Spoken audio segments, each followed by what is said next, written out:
5 minutes de Moussard avant de commencer. On a vu dans la paracha, je ne sais pas si je vous ai fait participer à cette chose-là, que quand Moshe et Aaron, ils ont été envoyés par Akadosh Baruch Hu pour faire sortir les Juifs d'Égypte, il leur a demandé deux choses. C'est un Rashi explicite dans la paracha de la semaine dernière, mais on voit que ça continue dans cette paracha.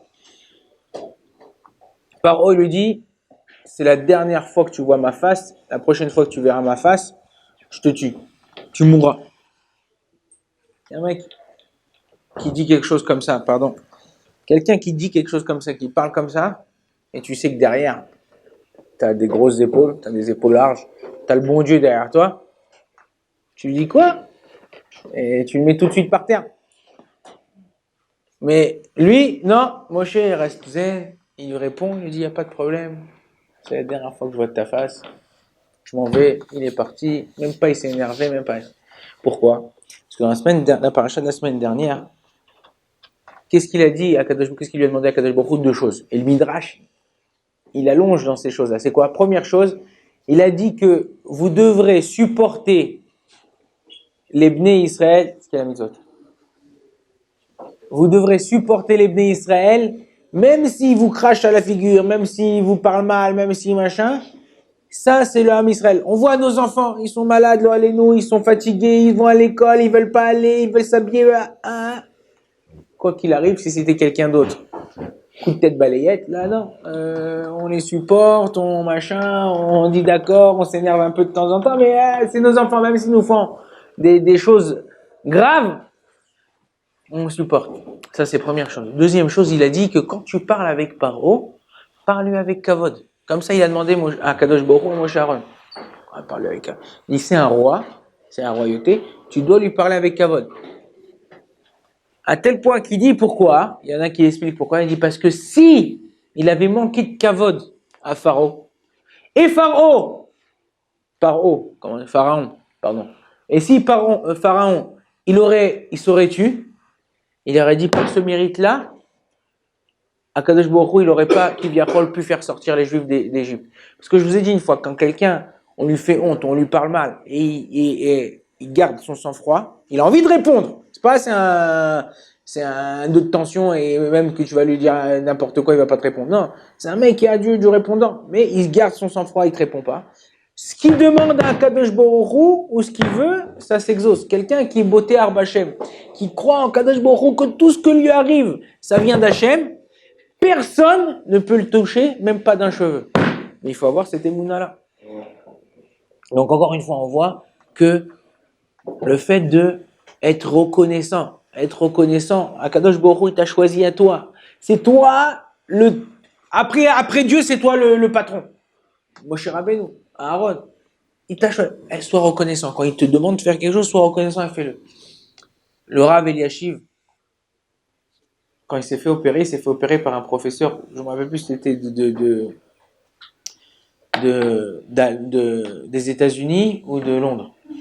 Et il a dit, je veux remercier le professeur.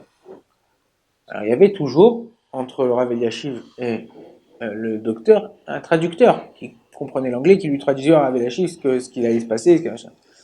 Rav Eliashiv, il a dit, non, moi, je veux le remercier dans sa langue à lui. Il parle quelle langue? L'anglais. Apprenez-moi comment on dit merci en anglais. Et le Rav Eliashiv, il a, pendant quelques minutes, il a répété dans sa tête plusieurs fois thank you.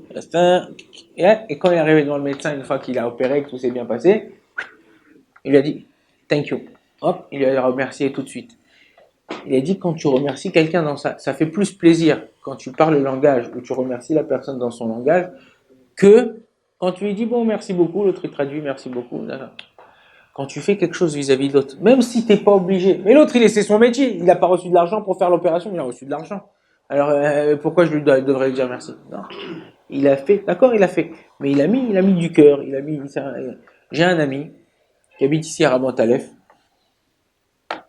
qui est israélien, et à chaque fois où il va n'importe où, il est obligé de laisser un petit pourboire. Peu importe qui, il va même à Osher Ad, enfin dans les supermarchés. Il y a des centaines de milliers de personnes par jour, des centaines de personnes on va dire, et il passe avec son caddie, il termine, il donne à la caissière, au caissier, 5 shekels, 10 shekels, un petit truc. Une fois, il était à Rami Lévi, une des réchettes ici, et il a acheté des courses pour 500, 800, 1000 shekels.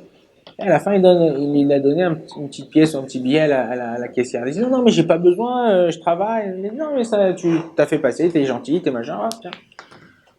Il est parti, et en partant, il a passé avec sa caisse, il est parti, il est sorti dans le parking, il y a un parking, il avait oublié sur le tapis, qu'il avait payé, une bouteille d'huile d'olive. Cette fille-là, elle s'est levée, elle a laissé la caisse, elle a cherché dans tout le parking de réveiller jusqu'à qu'elle a trouvé pour lui remettre la bouteille d'huile d'olive. C'est quelqu'un d'autre, c'est qui t'a pas fait du bien, qui t'a pas fait. Tu dis bon, je la mets de côté, si elle se rappelle, elle reviendra, sinon tant pis pour elle, on remettra en rayon. Quand tu fais du bien autour de toi, quand tu essayes de faire du bien autour de toi, avec tes parents, avec tes frères et sœurs, avec les gens qui t'entourent, tu essayes de faire du bien, il se revient ce bien. Le même personnage que je vous ai dit. En Israël, vous savez que quand on emmène la voiture à réparer dans un garage, c'est pas forcément nos frères, des fois il y a des cousins. Ok? Et lui, à chaque fois, comme je vous ai dit, partout où il va, peu importe qui c'est, tac, tiens un petit billet. Et dans un des garages où il a réparé sa voiture, il y avait Moshe, il y avait Moussa, il y avait Ahmed, et il y avait Mahmoud. Et à chaque fois, donc, une fois, il a oublié son laptop. Maintenant, lui, il écrit tous ses Dvar Torah, tous ses machins sur son laptop. Hop, il a oublié son laptop, il est reparti avec sa voiture parce qu'en général, des fois, pour réparer une roue, réparer un truc, machin, ou réparer l'intérieur, on vide les choses, on les met de côté. Lui, il a tout pris, il a oublié son tic avec son laptop, son sac avec son laptop. Il est parti, il s'est même pas rendu compte. Quand ils ont vu, ils ont dit ah, et ça appartient au tzaddik là, au mec là qui à chaque fois qui vient, il nous fait il donne un petit truc, machin, ça. Tout de suite, ils auraient pu quelqu'un qui voit pas, hop, on l'a pas vu, on l'a mis de côté, machin. Non, quand tu fais du bien, Akadosh Baruch Hu, il te rend du bien. Quand tu t'occupes bien de ses enfants, parce qu'on a chacun un rôle, tu essaies de les écouter, de les aider, machin.